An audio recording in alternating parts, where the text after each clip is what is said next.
शुरू अल्लाह के नाम से जो निहायत मेहरबान और रहम करने वाला है। मदीना मुनव्वरा में कोहराम बरपा है, बूढ़े बच्चे औरतें सब रो रहे हैं। सहाबा इकराम हज़रत रिजवान अलैहि अजमैन की आंखें अश्कबार हैं। अब्दुल रहमान इब्ने औफ रज़ी अल्लाह ताला कहते हैं कि आज इल्म के 10 हिस्सों में से 9 हिस्से उठा लिए गए हैं। सुना है उमर बिन खत्ताब रज़ी अल्लाह ताला अन्हु दुनिया से रुखसत हो गए। ये उमर रज़ी अल्लाह ताला अन्हु है कौन?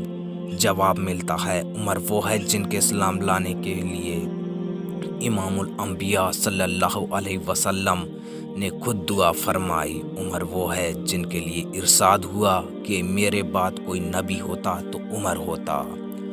फारूक आजम असराबु मसरा की वो हस्ती हैं जिनको रसूलुल्लाह सल्लल्लाहु अलैहि वसल्लम ने अपनी ज़िंदगी में ही जन्नत की बिशारत सुना दी थी। ये वो अजीम हस्ती हैं जिनकी बेटी को उम्मुल मोमिन का मुबारक एजाज नसीब हुआ। उमर बिन खत्ताब उसका है जलाल का नाम है जिसका नाम सुनते ही केसो कसरा के तख्त खौफ से लरज़ जाते थे। ये वो लासानी शख्सियत हैं कि जिस रास्ते से गुजरते वहाँ से शैतान रास्ता अपना तब्दील कर देता। ये वो शख्सियत हैं जिनको बारगाह रिसालत सल्लल्लाहु अलैहि वसल्लम से अल फारूक का खिताब मिला। ये वो शख्स हैं जिनके इस्लाम लाने के बाद मुसलमानों ने पहली मर्तबा बिला खौफ अपने ईमान का ऐलान किया। ये वो हस्ती हैं जिन्होंने 22 लाख मुरब्बा मील पर अल्लाह ताला के दीन का अलम लहराया था। ये वो बुरगजीदा इंसान है जिनकी तलवार हमा वक्त इस्लाम की हिफाजत और रसूलुल्लाह सल्लल्लाहु अलैहि वसल्लम की खिदमत के लिए उठती रही।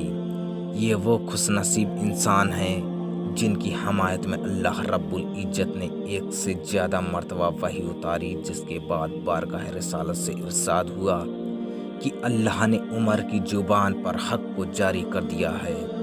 ये वो शख्सियत हैं जिनके बारे में कहा गया कि उमर फितनों के लिए दरवाज़ा है, जब ये टूटेगा तो इस उम्मत पर फितनों की बारिश होगी। कफन का इंतजाम होता है, कब्र मुबारक के लिए वही जगह है जो अल्लाह रब्बुल इज्जत ने उमर के लिए रखी थी। उमर को उनको 2 पेसरों और साथियों यानी मोहम्मद रसूलुल्लाह सल्लल्लाहु अलैहि वसल्लम और सिद्दीक़ अकबर रज़ी अल्लाह ताला अन्हु के पहलू में दफनाया जा रहा है। जिंदगी में भी साथ, कब्र में भी साथ, आखिरत में भी साथ और जन्नत में भी साथ। हज़रत अली मुर्सदा शेर खुदा रज़ी अल्लाह ताला अन्हु अस्कबार आंखों के साथ कह रहे हैं, उमर मुझे मालूम था कि इस जगह पर तुम ही दफन होंगे, क्योंकि मैंने कई बार रसूलुल्लाह सल्लल्लाहु अलैहि वसल्लम से सुना था कि मैं आया अबू बकर और उमर आए, मैं उठा अबू बकर और उमर उठे, मैं गया अबू बकर और उमर गए।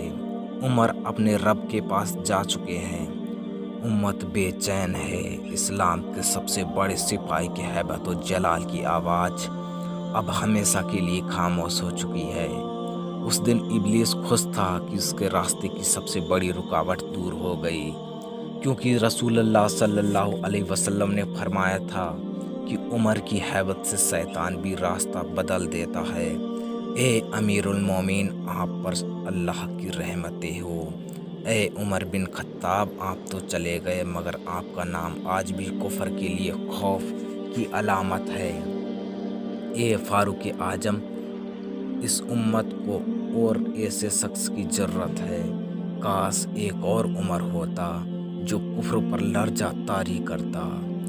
आपने फरमाया था, मुझे उस दिन से खौफ आता है जब काफिरों को अपने कुफ्र पर फक्र होगा और मुसलमानों को अपने ईमान पर नदामत होगी। आज आपकी बात पूरी हो गई, उम्मत बेकस हो गई, कुफ्र का डंका बजने लगा। जिनकी सोच पर नाजिल होता था कुरान, उस उमर बिन खत्ताब पर लाखों सलाम।